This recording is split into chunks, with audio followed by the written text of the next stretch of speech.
līdzsvaru un līdzsvaru vingrinājumiem. Tad labs līdzsvars ir mazāk kritienu un traumu risks.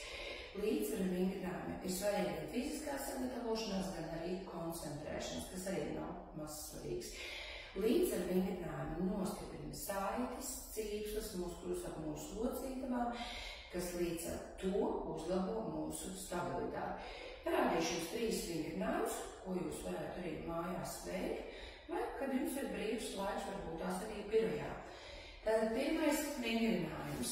Rokas liekam uz gurniem, paceļam mēs vienu kāju, tad ieelpojam un izelpojam. Mēs iztaisnojam celi un saliecam. Iztaisnojam un saliecam. Otrs vingrinājums. Šajā pašā pozīcijā mēs paliekam, un tad kāju mēs virzam sānis saliektu un virzam atpakaļ. Tad virzam sānis un atpakaļ izpildam 10 reizes. Un trešais vingrinājums arī paliekam stāvus pozīcijā, iesēžamies ar kreiso celi, labā kāju uz aizmuguri, iztaisnot, un tad lēnām nākam atpakaļ pie sevīm kāju, projām no sevīm, un tad lēnām atpakaļ pie sevis.